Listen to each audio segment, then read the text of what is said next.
be in Lean Sap Fieldhouse on the campus of the University of Nebraska at Omaha. UNO Television presents NCAA Wrestling. Tonight, the Huskies of St. Cloud State come to challenge the Mavericks of UNO. Funding for tonight's telecast is provided in part by Rotella's Italian Bakery, a family tradition since 1921. And now your host, Tori Pantalian. You're watching a live shot from the Lee and the Lean Sap Fieldhouse on the campus of the University of Nebraska at Omaha as we get ready for UNO Maverick Wrestling. Hi everybody, I'm Tori Pantalian and welcome to everyone across the great state of Nebraska. In just a few moments, we're going to have a powerhouse wrestling matchup between a couple of top NCAA Division II teams. Of course, I'm talking about UNO and St. Cloud. Mavericks, of course, ranked number 1. The Huskies of St. Cloud ranked 11th. Joining me, as always, Pat Kelly III, and I'm humbled because, of course, he's a three-time All-American. He's a UNO Hall of Famer. So I will defer to you, PK. We've been here before. What are you looking for tonight? Well, I think tonight's going to be a great matchup. Pitt's former UNO wrestler, Steve Costanzo, who's now coaching at St. Cloud, has done a great job. I mean, to call St. Cloud a powerhouse says a lot for what he's done the last couple of years, having only been there 3 years. I think tonight's going to be a great match. Okay, well, earlier we got to talk to Coach Steve Costanzo as well as UNO Maverick head coach Mike Denny about tonight's matchup. Well, let's take a look at the starting lineups for tonight's NCAA Division II wrestling matchup at 125 pounds, of course, for the Mavericks, sophomore Matt Ryan, and he'll be opposite freshman for St. Cloud, Pat Levasseur. Don't be likely to say that name a lot tonight. Levasseur. At 133 pounds, number 2 Cody Garcia against Josh Williams. Not a bad matchup, but of course, those of us in Omaha know all about Cody. Mario Morgan, out of Chicago, will be going for the Mavericks at 141. He'll be opposite Gabe Suarez, who's out of Las Vegas. At 149, Esai Dominguez. A lot of people have been waiting to see Esai. And, of course, he'll be opposite Jacob Horn, who's also a redshirt freshman. At 157, number 1 Todd Manili. Finally, he's a senior. Seems like he's been around forever. He'll be taking on Chad Kubash. Then we move on to the heavyweights. At 165, Aaron Denson, back for his second year at UNO against Tad Merritt. Then at 174, it's Ross Kaplan out of that famous town in mid-America, Abilene, Kansas. He'll be taking on Derek Scala. Moving up to 184, Brent Pankow out of Beaver Crossing, Nebraska, just south of here, taking on Buckley, Washington's Brad Padgett for St. Cloud. Then at 197, Jacob Morris. He'll be taking on Luke Monkowitz, who's out of Forest Lake, Minnesota. Then the heavyweights at 285, Mr. Tony Lewis against Bobby Ross, who's out of Mankato. I don't know how he got out of Mankato and went to St. Cloud, but I don't know how you look at this. You know, Pat, at the start of the show, I asked you what you thought. And, you know, the Mavericks they have 8 ranked wrestlers in the top 4 wrestling tonight. They have a total of 9 ranked wrestlers in the top 4. I'm not trying to sing a bad song for St. Cloud, but if I'm Steve Costanzo, being a graduate of this program, he has to know his work's cut out for him. Oh, absolutely. And I had a chance to talk with Steve a little bit. Steve and I wrestled together in the mid-90s, and, you know, he's definitely looking for his team to perform and come out here and wrestle hard. This is an opportunity for them as a building block to see how they really fare against the best in the nation. And, you know, he thinks his team is prepared, and win or lose, he knows he's coming out here really to continue to build his team. Well, yeah, and I think Williams, you know, he chose down that third period thinking he was still in it. Remember that reversal? Maybe could get another reversal and get some riding time on Garcia, but that's not to be. Garcia dominating that third period. Okay, let's move on now to 141 and 4th ranked Mario Morgan, a sophomore for the Mavericks. They took Gabe Suarez, a fellow sophomore out of St. Cloud State.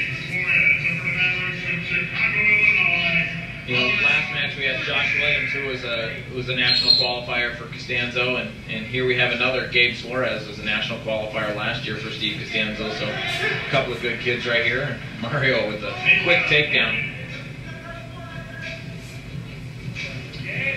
Morgan, as we mentioned at the start, kid out of Chicago, and you know, Mike Denny's had a couple of wrestlers coming out of the Windy City over the years.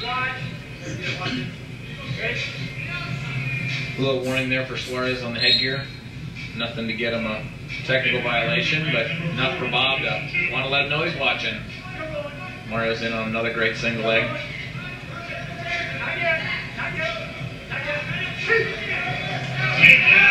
2 points.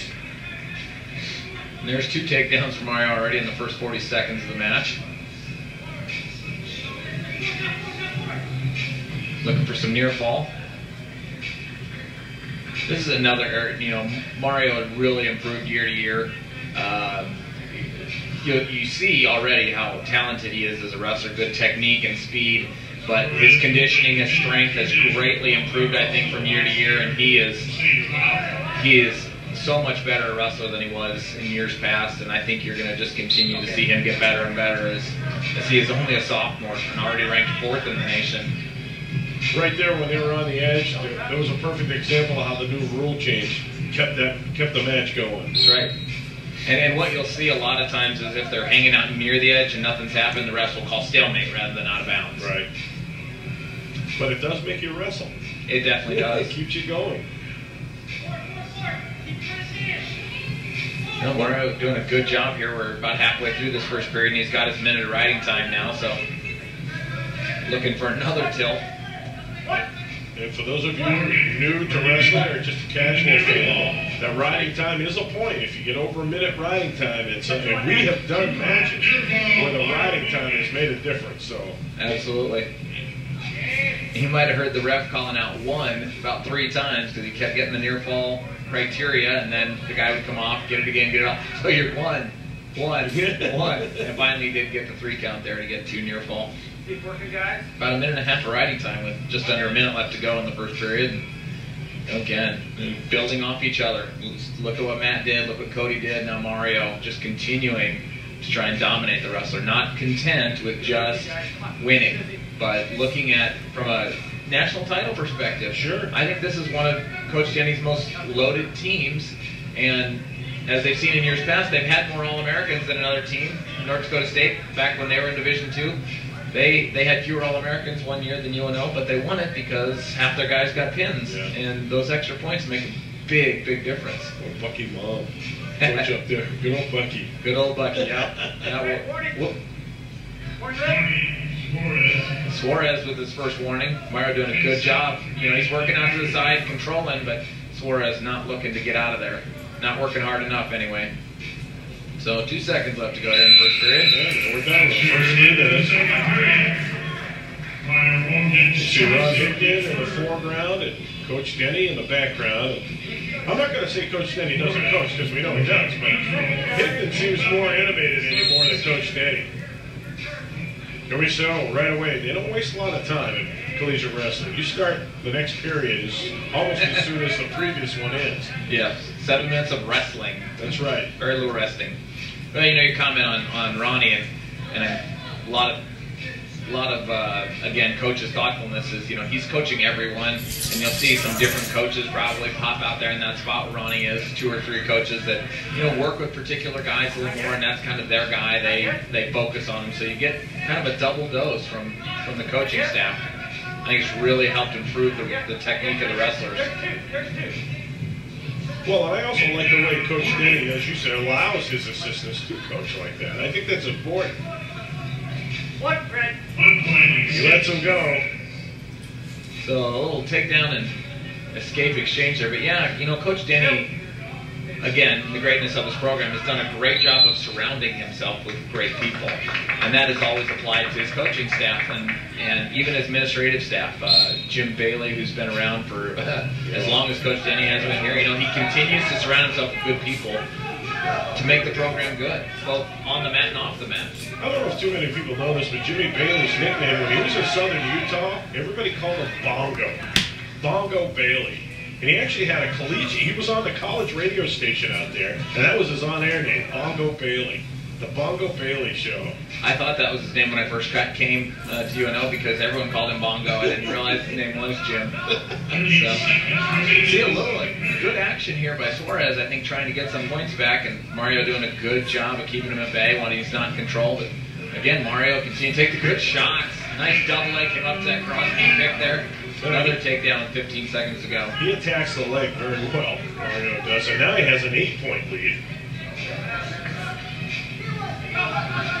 Yeah, Mario with a little bit of locked hands there. You know, you saw his hands kind of touch, and Bob right on top of that, saw that, but not going to stop it because of the scoring situation. So a technical violation on Mario Morgan there gives Suarez 1 point. So that's 10-3. 10-3, 3 minutes of riding time, so could just about sit down there the whole period. He's going to get that riding time. You know, when we were talking earlier about Ron Hickton and how animated he is, earlier they were on to the right of the mat, near the edge, and they went out of bounds. As soon as the ref stopped wrestling, boy, Hickton got up and it was almost like in Morgan's face, trying to extol him. Okay, this is what you have to do. You need to do this. The kid's got like a 7-point lead, and Hickton's still coaching, and that's everything that we're talking about. That's why the Maverick Wrestling Program is doing what it's doing.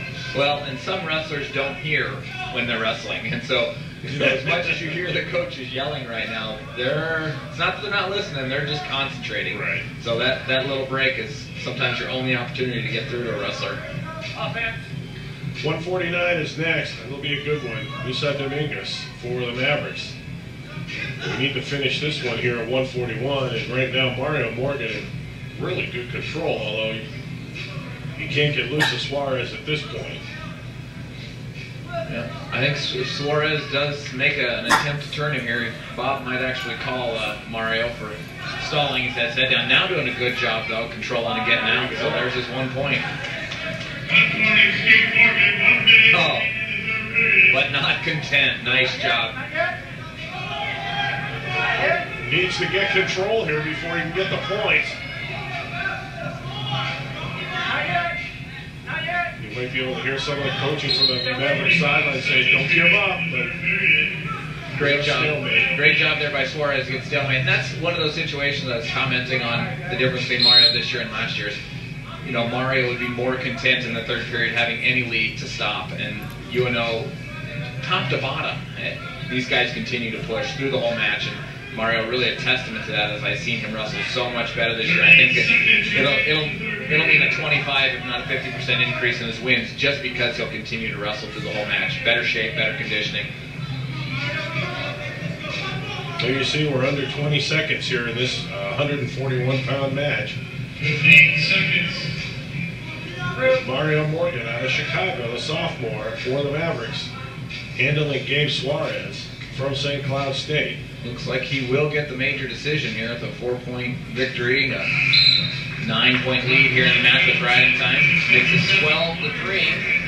The final score, Morgan 12, Suarez 3. So add another 4 points to the Mavericks team total on a major decision, and now that makes it 15-0 UNO. 15.